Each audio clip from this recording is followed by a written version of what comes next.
بسم الله الرحمن الرحیم. قدرمن لیدونکو اوریدونکو ګرانو هیوادوالو سلامونه او احترامات مې ومنئ. نن 2 د اکتوبر کال 2015 چې د پنځشنبه ورځ سره سمون خوري ستاسو خدمت کې حاضر یم. نن یو ځل بیا زما موضوع اماغه ګرمه موضوع ده، د ورځې موضوع ده چې د ټولو په ژوند اغیزه کړې ده، په افغانستان په سیاست اغیزه کړې، په سیمه اغیزه کړې ده او الحمدلله نن دغه مسله تر یو حد حل شوله او تاسو کتل چې انټرنیټ دوباره د افغانستان په فضا باندې راخپور شو او د دغه دوستانو یو بل ته زنګونه د خوشحالي وهل او مبارکي ورکول داسې یو حالت لکه چې د اختر اول سحري. نو زه هم خپل په نوبت سره تاسو ته د مبارکي وایم چې ښه شو دغه ستونزه حل شوله. د ډېر خلکو ځکه چې داسې لس کسو شل کسو خبر نه وه، د میلیونونو انسانانو خبر وه، تماسونه قطع شوي وو، یعنې داسې خلکو چې میندې خویندې هلته مریضانې وې او تماس قطع شوی و، د شفاخانې او د ډاکټر مسله وه او ژړلې چې دا به څنګه معلومات به ترلاسه کوي، څنګه به تماس نیسي یا څنګه کولی شي چې هغه ضرورت پیسې چې دا ورواستوي او ځکه یې امید نه و چې دا به دومره زر خوشي شي.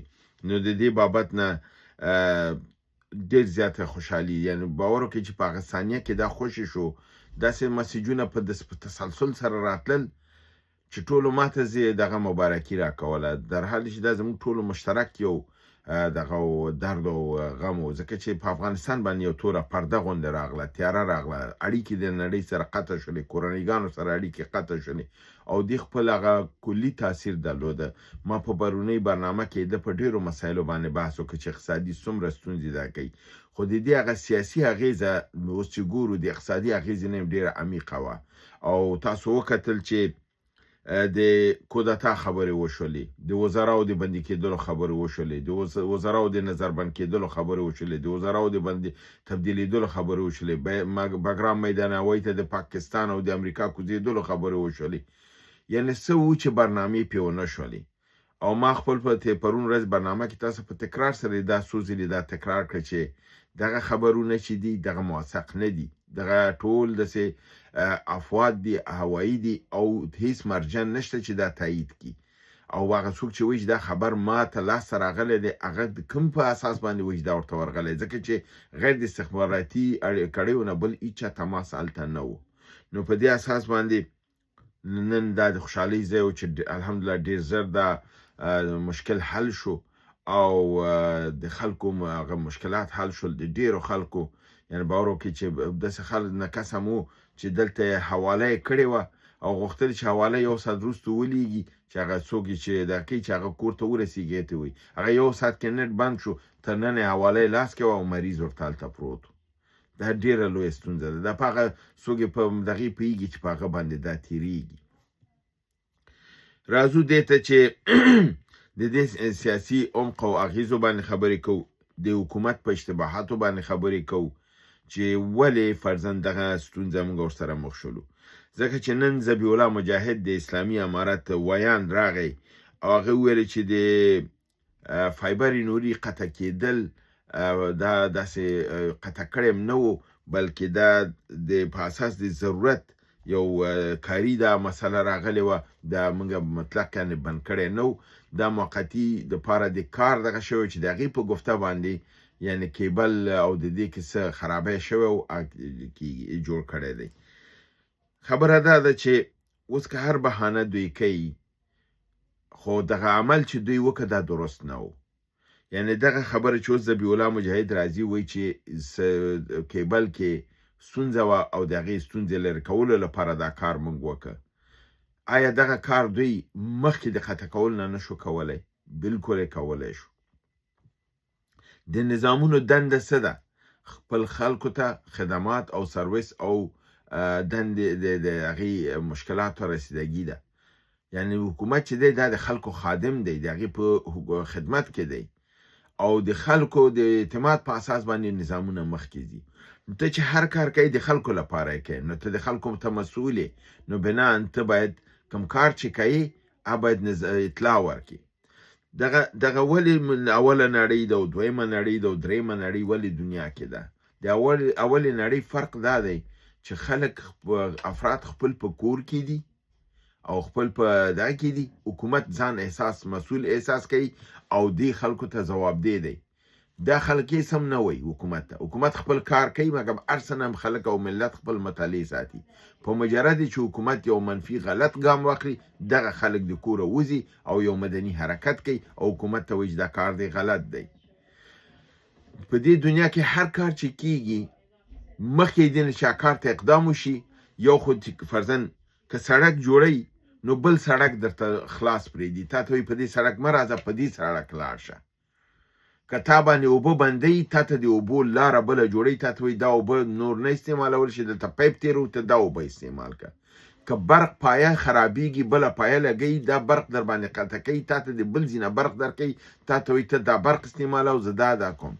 که انټرنیټ خرابېږي تا ته بل انټرنیټ سیستم درته درکوي او بل دا دی چې مخکې نه اطلاع درکوي تا ته وایي چې دغه کار دی. یعنې باور وکړئ چې موږ ته 10 ورځې مخکې خط راځي 2 هفتې مخکې خط راځي چې په دغه تاریخ باندې د دغه ساعت نه تر دغه ساعته پورې ستاسې په سیمه کې په دغه مسله باندې کار کیږي تاسو مطالعې وسئ. دا هغه ټکی دی چې زه په اسلامي امارت باندې ټینګار کوم چې دا د په دنده کې وه چې که ته انټرنیټ فایبر خرابی دی جوړوي خو ته ملت مطالعې که که نه هلته راشه کښېنه ورته ووایه چې دغه ستونزه ده دغه ستونزې ده دپاره موږ حل کوو. که ته مثلا فایبر نوري کې امنیتي ستونزه ده چې اوس ملت ته نه وایي فرضاً تا ته یو مملکت اطلاع درکړله چې دلته ستونزه ده ستا امنیتي دا راپورونه که دغه اخیستل کېږي ستا راز اخیستل کېږي چې ډیره مهمه ده حیاتي ده د یو مملکت لپاره او د هغې لپاره انټرنیټ بندول که بند شي هېڅ کوم ستونزه نشته. مملکت خلک خپل د حکومتونو سره بلکل ملا تړي مګر د حکومت دنده دا ده چې راشي ووایي چې په دغه سیستم کې به خرابی راغلی دی موږ دا متوقف کوو او موږ د نوي سیستم خواته ځو او نوی سیستم تاسو ته راوړو. هغې کې میاد هم ورته ورکوي که فرضاً 3 ورځې دا ستونزه ده دا 1 هفته ستونزه ده دا د 2 هفتو ستونزه ده. خلک د هماغې مطابق بیا ځان جوړوي ځان عیاروي او بالخصوص که ته 2 ورځې مخکې ورته ووایې چې زه فرضاً نن چهارشنبې ورځ ده ته ورته وایې چې زه د جمعې ورځ نه فایبر نوري بندوم تاسو ته معلومه ده چې څه کېږي. خلک هغه 2 ورځو کې خپل هغه مشکلات چې مخکې هغه حلوي خپل کورنیو سره تماس نیسي چې 2 ورځې بعد ګوره زما ستا تماس قطع کېږي خبرې سره فیصله کوي که د پیسو تبادلې مسلې پیسې تبادله کوي که د کانټینر د پیسو ورکولې هغه ورته ورکوي که د مریض ته پیسو لېږلو خبر یعنې خپل کارونه مخکې نه خلاصوي آماده کېږي خلک. دا ستونزه د اسلامي امارت چې خبره د ملت سره نه شریکوي د ملت سره فاصله دا غټه ستونزه جوړوي دغسې سردرد جوړوي دغسې دښمن ته موقع ورکوي چې پروپاګند کوي درپسې د پروپاګند په فضا کې ستاسو حکومت هم ختم که امریکا او پاکستان یې بګرام میدان هوایي ته هم نه ایستل وزیران هم درته بندیان کړل وزیران هم درته بدل کړل. دا څه شی دی؟ دا انحصار او بندول بې وخته او بې ځایه چې ملت ته اطلاع نه ورکوي. که ته اطلاع ورکړې دښمن بیا دا کار نشي کولی. دا هغه لویه ستونزه ده چې اسلامي امارت کې ده او دوی ته چې وایي دوی غوږ ورته نه ږدي. نو هیله دا ده چې د دې شي نه دوی دا سبق اخیستی چې دې مسلې دوی ته دا وښودله چې یو دا انټرنیټ څومره مهم شی دی. نن سبا د انسانانو ټول ژوند ورپورې تړلی دی. دا 21مه پیړۍ ده دا 13مه 19مه پیړۍ نه ده چې ټول ویده وو هیڅ درد و غم نه و مړی به وشو یو نیم میاشت بعد به خبر شو بیا به روان شول 2 میاشتې بعد به ورسېدل بیا به یې فاتحه وکړه بیا به بېرته چې کور ته راتله 4 میاشتې به تېروي. اوس د ثانیو کار دی دلته خبرېږي دلته خښېږي هلته دعا کېږي مسله ختمیږي. ټول انسان ژوند د ټکنالوژۍ پورې تړل شوی دی. اوس اسلامي امارت ته به معلوم شوی چې څومره ستونزو سره مخ شو. تلویزیونونو برنامې د بهر نه څوک د اخیستلی نه شو د بهر نه د خبر اخیستلی نه شو تیارې د بهر نه تلی شوې نه درته راتللی شولې تا د چا سره بهر تماس نه شو نیولی بهر نه تا ته پیسې چې خلکو حواله کولې هغه درته نه شو راتللی ستا خپل تجاران چې شول په منډه شول د نورو ملکونو خواته چې کومې پیسې د بهر نه راځي چې هغې مملکت ته یې راوغواړي خپل د مملکت چپونه لرې کړي د بل مملکت چپونه استعمال کړي. دا ستونزه ده که نه ستا مملکت بحران خواته لاړه او دا د څه دی دا د خپله د حکومت او د نظام د هغه ناقصه کارکردګي ده چې دې ته باید متوجه شي چې آینده کې دا شی باید تکرار نشي. هر شی چې کوئ مخکې نه ورته پلان جوړ کړئ. ته فایبر نوري بدلې، ستا حق دی، زر دفعې بدل که. بل سټلایټ سیستم اخلي، بالکل یې واخله. مګم که ته وایې چې فایبر نوري خراب و، نه د سټلایټ سیستم ولې خراب و، وای فای ولې کار نه کوه، دا خو پوښتنه ده. جهازونو تګ راتګ ولې کنسل شو، ولې هغې ته یو الټرنیټیو جوړ نه شو. ډېرې خبرې به مونږ ووایو چې زه دا دروغ دي. نن خپله مونږ کابل کې خبرې وکړې، دوستانو معلومات ټول ترلاسه کړل چې څه جریان روان و، څه خبره وه. د خپله د وزارت داخلې د یو غړي سره چې په جګه ساته و، هغه سره م خبرې دغه وشوې. هغې ویل چې کاملا دا ټولې خبرې دروغ دي، دلته هېڅ شی هم داسې نه دی شوی. سراج الدین حقاني خپل په وظیفه دی، خپل دندې ته ځي راځي، هېڅ بدل شوی نه دی. اما په دنیا په نړۍ کې خو دا کار وشو، د هغې په حساب سره خو هغه یې بدل هم که، برطرف هم که، بندي هم که، آزاد هم که. دا و د دغې مسلې لوی ستونزې، او د دې نه د دښمنانو سوء استفاده او غلط دغې، او د امنیتي لحاظ نه د مملکت لپاره لوی ګواښ.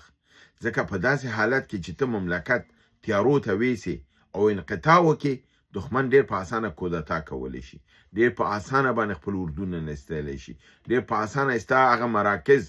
و دغه پرون یو خبر راغی چې دلته ناست وم، پوه یم چې غلط خبر دی، پوه یم چې دا منافقانه دی. وایي د هلمند و زابل و نیمروز سقوط وکړ. 10 دقیقې بعد نور ناست ومه، وایي پنجشیر د طالبانو د لاس نه ووته، طالبان د پنجشیر نه ووته. بل دغه ناست وم چې بل کلیپ راغی، وایي کابل کې شورماشور دی، یرغل شروع شوی دی.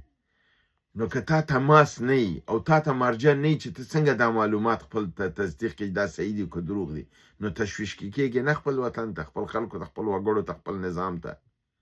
ښکاره خبره ده چې سړی په تشویش کې کېږي، ځکه چې ده کې د انسانانو ژوند تړلی دی، دې کې د یو مملکت حیا او عزت او د هغې سیاست تړلی دی.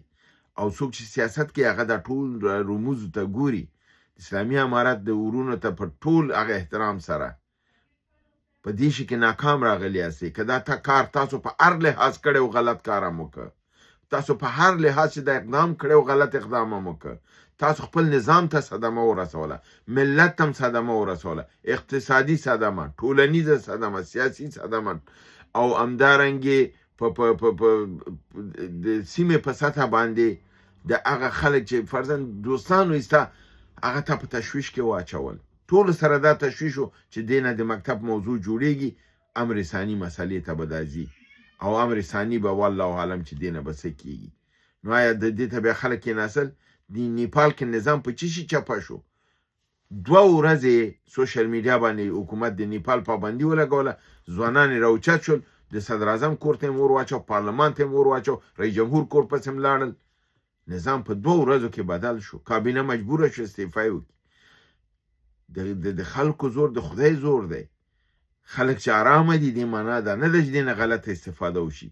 د دې باید احترام وشي، او د آینده کې هر هغه کار چې کوئ، زما نن کوشش ټول دا دی چې د اسلامي امارت دا هر کار چې کوئ تاسو هغې ته مثبت اقدام وکئ، اول نه اقدام وکئ، اول ورته پلان جوړ کئ. دا کار کوو، د دې اضرار چې دي، خلکو ته څه مشکلات جوړېږي، اول دا مشکلات رفع کړو، بیا به دا شي ته موږ اقدام وکړو. بیا به نه درنه خلک خفه کېږي، نه به پروپاګند ته وخت پیدا کېږي، او نه به کوم ستونزه درته جوړېږي چې ستا نظام ته ضرر ورسوي، او ته به هغه کار په ډېر خوشحالۍ وکړې، او ملت به هم د څنګ کې درته ولاړي چې دا کار چې کوي دا صحیح دی، موږ سره دا خبره شوې.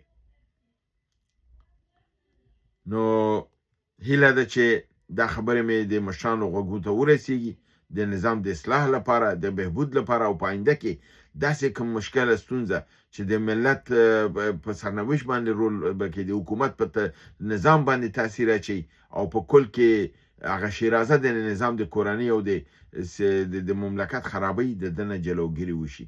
دا به ډېره بهتره وي، دا به په ګټه د زمونږ ستاسې د نظام او د مملکت لپاره، او د دښمنانو د خولې ماتولو لپاره. او بالکل تاسو فایبر بدلوئ، زر دفعې بدل کړئ، بل سټلایټ واخلئ، دا ستاسو حق دی، او ویې کوئ. هیله ده چې برنامه وګورئ او خوښه کې او شریکه کې. تر بل برنامې تاسو په لوی رب العزت سپارم. وما علینا الا البلاغ.